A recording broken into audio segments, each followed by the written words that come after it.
happening today? What are you thinking about when you're walking down the street? Is your head in a cloud? Don't you want to know what's going on? Let's go! Checking in with Mary Lynn. Checking in with Mary Lynn. Checking in with Mary Lynn. Let's check in with Mary Lynn. Hi, everybody. Let's podcast. Let's check in with Mary Lynn. It's me, Mary Lynn. So I tweeted this the other day. You know how when you're having an emotional mental breakdown and the first thing you do is just go straight to Twitter? I say it like as if we've all done it. I actually have never done it before. I'm usually pretty contained. I try to share something or promote something, but I was having a moment and I took to Twitter. Here's what I wrote. Hey, I'm an actor. The audition process has finally broken me. I'm done. Goodbye. Yours truly, Mary Lynn. Now, I still was in control, but it turns out this is a big deal. I got a crazy response. I won't talk about that right now, but I'm going to talk about what led up to this tweet. And I really meant it. And it feels like I'm quitting acting. Even though I was very specific, I said the audition process has finally broken me. It doesn't say I'm done acting. In fact, I clarified it later in a tweet. But let's just take that first initial tweet. And I'm going to tell you what led up to that. Okay? Now, normally, I get called on a lot of auditions, you guys. I'm pretty popular. And I've done it for a lot of years. I've done it for 20 plus years. I've auditioned for things. Even when I was on 24. I mean, it's more fun to audition when you have a regular job and you're auditioning for an extra job, a side job, a movie job or a voiceover. Anyway, I've never gone on an audition and been like, yay, I can't wait to drive across town and be in a room with people and be on display. This is part of the backstory that's leading up to this tweet because I always have a general bad attitude is what I'm saying. It's never easy for me. I've met actors before that are like, I love auditions. It's a time to work out my craft. I mean, I think in general, probably most people don't like it because it's an exercise in humiliation and you are vulnerable and you're putting yourself on the line and it really doesn't matter. Like the things that happen in there, you're giving it your all and it really is not a personal decision for them. So you're putting yourself in a situation that's personal for you, but not for them. Although I know I've been on the casting side a little bit and it's hard to, I think the people that are in on the casting process are going through that experience with the actors to a certain extent. Anyway, my point is that I never want to do it, and I always have a bad attitude. And I'm used to that. That's my mechanism. I have to peel back the layers of the attitude, the sarcasm, the bitterness, the judgment, the negativity in order to get to the sweet nugget of vulnerability so that I can go in there and do my job and just play with the material. And you really do have to be in that state of mind. So I'm used to what it takes for me to get there. But in general, lately, it's been getting harder and harder to get to that point because the chips are stacked up on the other side, which is, why are you doing this? What are you getting out of it? Do you like this? Are you even into this? And there's also a lottery feel. So there's an addictive to the point in my life where I think I'm getting better. I like to think that that everybody progresses. That's what you want, right? You want a natural progression of becoming more healthy and more whole. Yes, I'm still fucked up. Don't worry about it. I'm going to be till the end of this lifetime. But I would say now I'm way less neurotic than I was at the beginning where I was running on pure need for validation, pure neuroses. I mean, I was so nervous that one of my very first parts was the part of the nervous secretary. And I was so legit nervous that they were like, wow, we've never seen a better We've never seen a better nervous secretary. And then my manager was like, you're going to producers. She had to drive me because I didn't have a car. And I was like, what does that mean? And she's like, these fools down here, this is called the cattle call. You go two floors up, babe. You're in with the producers. And I was even more nervous, like on the verge of a blackout. But I didn't black out. I could see what was happening, and I could see the faces of the people in front of me fall as they felt bad for me as I tried to open my mouth and let the words come out and go, hey, man, just do that nervous thing you just did. Just do that nervous thing. And I started speaking gibberish, and the words would not come out of my mouth. And then I just heard like white noise and kind of like a and I couldn't speak. And it was actually a Meredith Baxter Burney vehicle. Meredith Baxter Burney, he used to be the mom on Family Ties. So I had a moment with that too. She was executive producer. I went to producer. She was in the room, and I looked at her, and I just couldn't, my eyes blurred a little bit, and the words would not come out. And all I could see was pure, like, oh no. Like, she just felt so bad for me.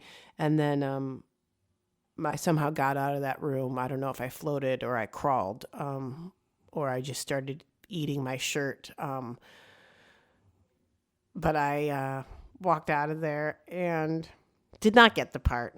Go ahead and know that I did not get that part. And that was the beginning of my audition process. So I used that pure terror to just propel. And people liked it. They said, this girl's got something. It's very watchable, it turns out, to see somebody just living in that zone of terror and neuroses. They're like, that is cute and charming. We're going to cast her as the weird girl. And I did that for years. And I was very successful for a long time. But now, see, this is the healthy part of it. Even though the story is about having a breakdown, it's actually because it's not just my normal bad attitude mechanism. It's not just learning how to go in there and be in the room today. Please, Mary Lynn, this is an audition. It's part of your job. There's a nagging part of me it's been a couple of years in the making. That's like, no, this isn't for you. You don't need to go be on display and be an option for someone's thing. You don't need to be the friend or the mom or the person who's an alien. I'm trying to think of what this horror movie, it was like somebody through the ages that has a demon living inside of them. And you see her in the 90s, and in the next movie she has a British accent, but it's like one scene of someone who's warning these kids that the spirit of possession and evil, I can't even explain what the part is, but I said no to that one. So I've been like, you know what, I'm being more choosy. And this one was a part that I knew I could do. I was driving across town for it, so I already was not happy about that. But I was like, you know what, have fun with it. You know how to do that. But something bigger inside of me was taking over the whole way there. I drive there. It's a mom. It's an exasperated mom. The show is about her teen daughter who is coming into her own, and her mom just doesn't get it because her mom's in like a lot of personal pain of her own, and she's a waitress, and she's like, oh, get off my back. And she's frantic. She's looking for her pantyhose because she's a waitress. Honestly, a part I could do in my sleep, but I was like, hey, they want to see me. It's part of the process. Let me go ahead and drive 19 miles. And so I get to, if anybody in Los Angeles is there, it was on the Fox lot. You'll immediately know the horror that is trying to get into the Fox lot. Speaking of a horror movie. But on this particular day, there were lots of instructions for the parking. And the first parking garage I went to, they even said on the paper, it's not this garage, but the garage isn't marked. And so I end up in this garage, and something is amiss in my energy. I'm not able to hold on to all my faculties of patience and reason and even keel emotions. And I get to the bottom, and I walk out the wrong door of the parking garage. So it spits me out on the main road, and I'm not in a lot. So I scale the building. I walk around the perimeter. I go back in the garage. I go up to a table because I'm like, the valet, there's a dude standing there. And I try to ask him, like, is this parking garage, whatever the name of it is? And he's like, no, Yeah, like he totally had an attitude with me, and I was like, can you not see I was already on the verge of a breakdown, which I didn't even realize I was. And and he goes, show me the ticket, and then asked me where my car was. Anyway, since I went out that weird door, I couldn't find my car so easily. So I call and I say, look, I'm going to be 20 minutes late. I went to the wrong garage, and I'm just taking my time because I'm like, whatever. Yeah, this is what it is. Your car's lost. You're late. Nobody cares. I go to get out of that garage, and it costs me $20 to get out of the garage. And you know, when you're just waiting for the arm to go up, and I'm like, what am I going to do? Talk to the manager of the parking garage right now? And he says I was in there for like, I don't know. He said I was in there for 30 minutes. Okay, here's what I think what happened was. I think I called my friend while I was doing the perimeter. And I was talking to my friend to see if he could calm me down, who I always call for wise counsel. And he was telling me the story of his wife, who was an actor, and the moment that she decided to quit. And I was very much like, I still had my walls up, and I'm like, yeah, but I don't know. And I was like really defensive in talking to him, like that kind of defensive where you're just on the edge, because if you let the feelings out, it's all going to come out. So I was like, yeah, you know, I don't know. Maybe today's the day. Like I had like kind of like a fuck it tone of voice with him. And I was, I hung up the phone with him. And then I started crying, like primordial tears of like, this might be the day. And then I was really sad because this has been a really good business for me, and I had a good time in it. And I was scared because I didn't know. And also I was just frustrated because I was in a parking garage, and it's humiliating. But then, you know, my personality, I should have probably just picked up and gone home right then. But I was like, no, I'm going through with this audition. And then, I think I started crying after I saw the valet guy. No, because I had been in there all that time. I was collecting myself. Because then I remember walking around in sort of an industrial park type area, and a guy in a suit coming towards me. And this is also like when you haven't done this in a really long time, maybe ever. I was weeping openly in public and walking like in my cute little outfit, and just like weeping to the point where my legs were kind of wobbly, like not really holding it together, but still walking forward, weeping. And a stranger, it was like, are you okay? And it was this guy who was much bigger than me. It was like a reverse #MeToo moment. He was like, are you okay? And he was like, he didn't want to get in my space, but he was concerned, and he wanted to show me that he was concerned. And I was like totally blubbering, and I'm like, I'm okay. I'm like, thank you for asking though. Thank you. I really appreciate it. I'm okay. And then I think I called my husband at this point, and I was just like, what the fuck am I doing? Nobody cares. And I'm in the parking garage. So it's going in and out. So I keep hanging up on him because I had found my car at this point. And I'm like, no one fucking cares about any of this. My audition doesn't matter. Why am I spending my time and energy here? Nobody gives a fuck.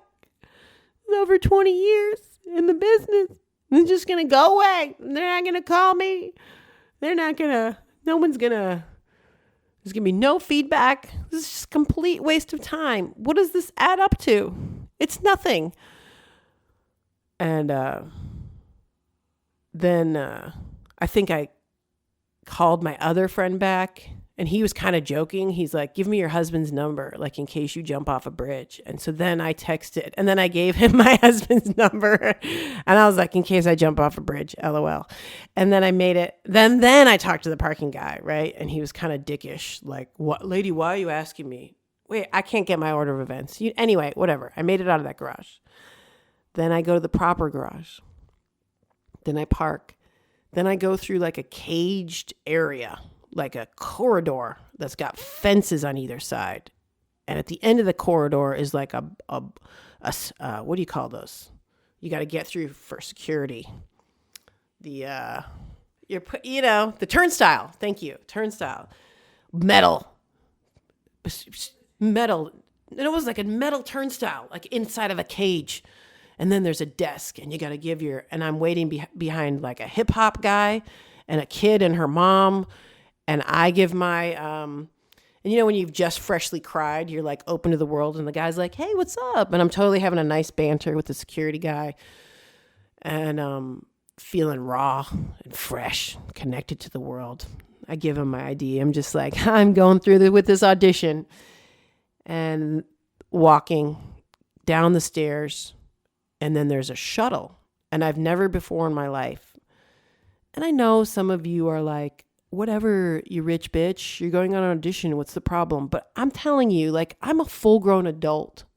I'm just trying to park my car and go in and do this thing. And it's almost also what you're not expecting. I'm not saying anything it's a big deal to have to get on a shuttle, but for me in that moment, okay, I take that back. It is a fucking big deal. Don't put me on a goddamn shuttle. Don't put me in an industrial park and spit me back out and put me like to go read the mom who can't find her pantyhose. Like, why are you doing this to me? I have a body of work. Also, I'm a person. I'm a person who has other things that, so I got on a shuttle, which has never happened. I guess there was some and again, I understand it's perspective, because somewhere in there, my agent, I think it was in there that I texted all my representation and said, I'm not doing this anymore. And he wrote back, oh yeah, it's been a nightmare lately. They have construction there. I've heard this from other people. And so again, like on a normal day, not a big deal. But on a day that's like a turning point in your life, it's like I'm sitting on a shuttle as if I'm going for a tour. Ironically, Fox was the network that I was on for 9 years. I was part of the Fox family. Not on that day. No more part of the family. They're like, no, you're part of you go 2 miles away, so you're disoriented and you can't tell where you're walking to, if you're in a garage or in an alley or if you've made it to the lot yet. So then the shuttle, and you get off the shuttle. And then, no joke, people who have done this before have been on a lot. It's a 0.5 mile walk at least. And you've got a map and someone has explained to you, and you're walking past studios and you're trying to find the right building. And on a good day, you're like, wow, I'm on a lot. Isn't this exciting? But on a bad day, it's like, this is a nightmare, but fitting that this would be the last time. And so I get in there, and then it's another 20 minutes. And then I go in there and I get through the first scene, and it's pretty good. And also the mom, by the way, not a bad audition. You know why? Because I'm a fucking professional and I know how to use this shit. And none of my auditions, well, I mean, some of them are horrible. But by and large, I'm going to go with a solid 95% of the time. I'm doing good work. Yeah, there's some clunkers. But guess what? I do a good audition. And the first scene goes fine. The second scene goes fine. And the first one, she goes, how about a little bit more frantic? And I was like, yeah, a little bit more frantic. You got it. And I did it. And I held my shit in check because I knew she was just doing her job. And then I couldn't help it. I started running off at the mouth in between the first and second scene. I was like, by the way, this is my last audition. I think I started by saying that the lot is a nightmare. And they're like, oh my God, we know, we're so sorry. And I go, don't be. It's my last audition. So I'm enjoying it. And you enjoy it. And they're like, what? No, like, oh my gosh, we're so sorry. And I'm like, no, it's not you. It's me. This is just an exciting moment. So I'm really, this is going to be really fun. And they're like, okay, and then we just have that conversation where they're like, we don't want you to feel bad. And I'm like, of course not. You guys are great. This is terrific. But this is my last one. And so then I do the audition, and I leave, and that was it. Did I get lost on the way out of the parking garage? Yeah, of course I did. Did I take myself out to lunch? No, I think I got some gas. And then my husband texted me, it'll be okay. And I was like, don't tell me it'll be okay. That has nothing to do with what I'm going through right now. And then I got my period. Just kidding. Guys, come on. We have fun. And then they called and they said, you got the part. No, that's not true either. But yeah, this was a turning point moment in my life. And I know it's going to be okay. And I know my husband didn't know what to say, and he was trying to make me feel better. But sometimes, like, when the shit's hitting the fan and you got to go through it and you're figuring stuff out, it's like a blanket positive statement is not going to help. Like, I had to figure this shit out. I need to be sad about it, you know? I needed to cry in front of a stranger. I probably didn't need to tell those bitches in the casting office, like, I meant bitches in a cool way. You know what I mean? Like, my bitches. Not that they were bitches. They were very nice. But, you know, I needed to be there in that moment and let it happen. But that's what prompted the tweet, "Hey, I'm an actor. The audition process has finally broken me. I'm done. Goodbye. Yours truly, Mary Lynn." And I got this amazing response from it. This might be talked about in more than one podcast because I was not expecting it at all. I didn't want anything from it, but I did put it out there. It kind of made me like Twitter. Check it out and check out the tweets that come after that. Hey, get in on the conversation, guys, because it's actually turned into kind of a thing. And it's exciting because usually I'm like, hey guys, look at my comedy, or whoa, that Trump, or whatever. And this was something that really was kind of deep and true for me. And the response that I got was pretty legit. And I did a series of tweets after that, sort of talking about more aspects of the business and the process that, you know, and also that I'm not fully quitting. I'm just not going through this audition process again. And so I sort of clarified that, and I shut down people who said things. One guy was like, "Hey, you can do a Kickstarter." And I was like, this is not a conversation about how to get money from people to make stuff. That's not what this conversation is about at all. And even some of the well-wishers, I was like, okay, I'm not having a bad day. There's a reason why this is happening, and there's a reason why I'm saying this. And so ultimately, it's a great thing to be able to state your position, even if, you know, it's a hard place to be right now. It's exciting because it will get better, and it is stronger. And also, by the way, I respect people on both sides of the business, and anyone who, I know this is going to sound, you're like, well, you just talked, it's telling us how shitty it was. But I mean, like, people who are still in it and can do it, you should do it if you have the energy for it. But if there is that, like,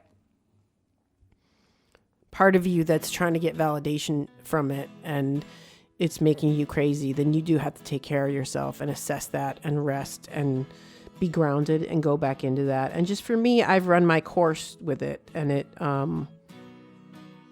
took me this long and in this way and have this episode to realize it. So thanks for listening, and we'll see you next time on Checking In with Mary Lynn.